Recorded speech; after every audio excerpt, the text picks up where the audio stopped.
Mr. Meddle and the Conjurer. Did you ever hear how Mr. Meddle meddled with a conjurer one day? You didn't? Well, I'll tell you. Now, you know, at some parties there is a conjurer who does all kinds of marvellous magic things. Well, once Meddle was invited to one of these parties, and he went, dressed up in his best suit and feeling all excited. There was a lovely tea, and afterwards there was to be the conjurer doing magic tricks. Meddle didn't say a word all through his tea because he was wondering how the conjurer would do his magic. He guessed it must be because of his magic wand. "Please go and play Nuts in May whilst I get the room ready for the conjurer," said Mrs. Twinkle, who was giving the party. So everyone went into the next room, and soon they were singing, "Here we come gathering nuts in May." But Mr. Meddle wasn't. No, he had slipped into the tiny room where he had seen the conjurer put his coat and hat and bag, just to see if he could find anything interesting. The bag was open. Some of the things were unpacked. The conjurer was not there. He was helping Mrs. Twinkle to arrange the chairs, so Meddle had the little room to himself. He looked for the magic wand. It was in the bag. Meddle carefully took it out and looked at it. It was a thin silver wand, and it felt strangely heavy in his hands. Meddle was suddenly full of excitement. He would use the wand and see if he could make it do some magic for him. So he waved it in the air and wished. "I wish for a sack of gold." There was a thud beside him, and a great brown sack appeared, tied up at the neck. Meddle trembled with joy. "Ooh! The wand was really magic. Look at this enormous sack." "I must hide it outside where no one will see it," said Meddle. So he dragged it outside and hid it behind the wall. Then he crept into the little room again and picked up the silver wand. "What shall I wish for this time?" he wondered. He looked down at his shoes and saw that they were very muddy from going out into the garden. That would never do. So Meddle waved the wand and wished once more. "I wish for a beautiful pair of golden shoes on my feet." Something flew off his feet, and his old shoes were gone. Something clapped themselves on his feet, and bless us all, there was Meddle, wearing the most beautiful pair of real gold shoes, shining and glittering like the sun. "Gracious," said Meddle, "I am getting on. I'll wish for something else now, before the conjurer comes back. I can hear him talking to Mrs. Twinkle. I wish for my larder at home to be filled with all sorts of things to eat. Treacle puddings, jam rolls, chocolate cakes, ice creams, and anything else that's nice," he wished. Then he heard the conjurer coming, and he slipped out of the room and ran to where the others were still playing Nuts in May. Now, when the conjurer was standing in front of everyone later on, looking at all the guests sitting in their chairs, he picked up his magic wand to do some magic. And as soon as he picked it up and waved it, he knew someone had been meddling with it. How did he know? Oh, quite easily. You see, when a wand is full of magic, it is very heavy, but it gets lighter as it is used. And Meddle had used it 3 times, so that now it was very light indeed. The conjurer looked in astonishment at his wand. Then he glared at all the people in the front of him. "Someone," he said, "someone has been using my wand. The goodness has gone out of it. Who has done this?" Nobody answered. Meddle was dreadfully frightened. He hadn't guessed that the conjurer would find out. How he wished he hadn't meddled with the magic wand now. "I say again," said the conjurer in a very angry voice, "who has used my wand? I will give them this one chance, and I warn them that if they do not come forward and tell me, they will be punished and will be very sorry indeed." Meddle sat quite still in his chair. He wasn't going to own up, not he. How could the conjurer punish him if he didn't know who it was that had used the wand?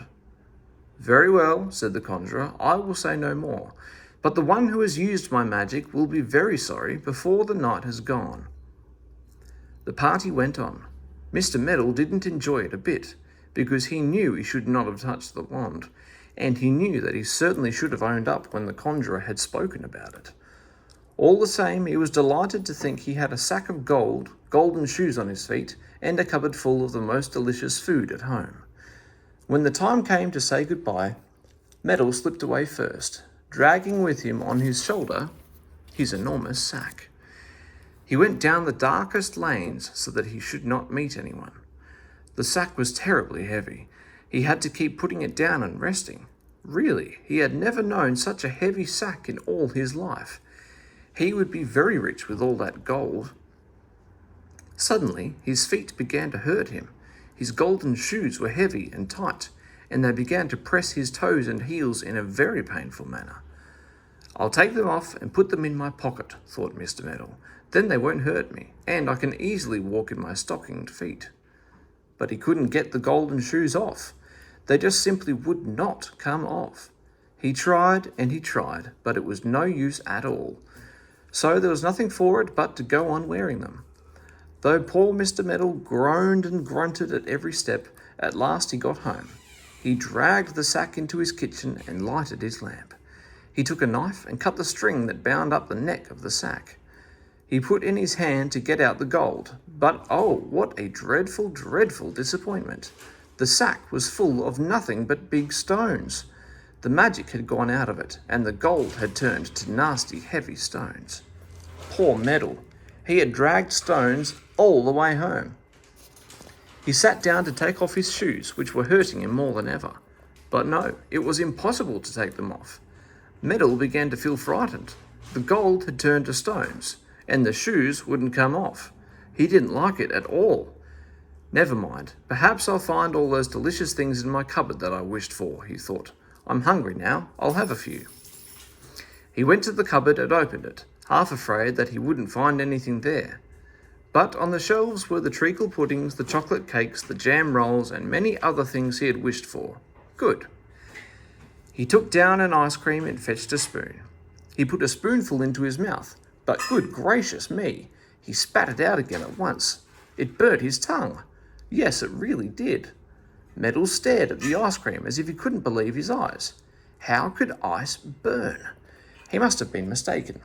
He tried again, but this time the ice cream burnt his tongue so much that he screamed and ran to get some cold water. Then he tried the treacle pudding, but the treacle tasted like salt and was horrible. He bit a chocolate biscuit, but it tasted of cardboard and he couldn't swallow it.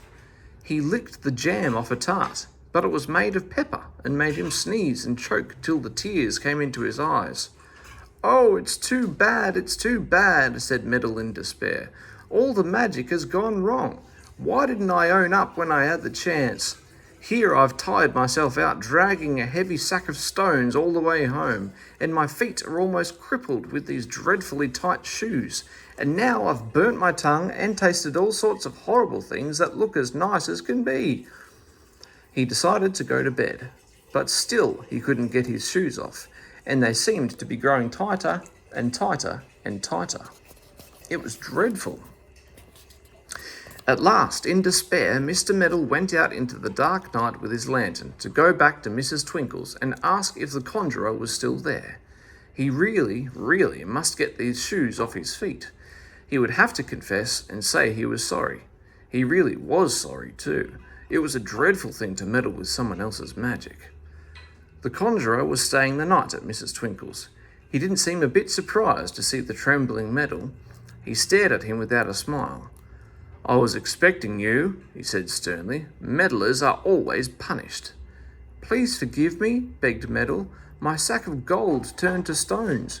My larder of good things cannot be eaten, and my feet are so tired of these shoes." "You must wear them for 3 days," said the Conjurer, looking at them. "I cannot take them off, for the magic is too strong. As for the things in your larder, throw them away, for they will be of no use to anyone." Poor Meddle! He limped home crying. He threw away all the lovely things in his larder, and he emptied his sack of stones at the bottom of the garden. Then he went to bed with his golden shoes on, and for 3 days he had to wear them. Then they became looser, and he took them off and threw them down the well. Horrible things. He wasn't going to keep them. "That's taught me never to meddle again," said Mr. Meddle solemnly. Never, never, never.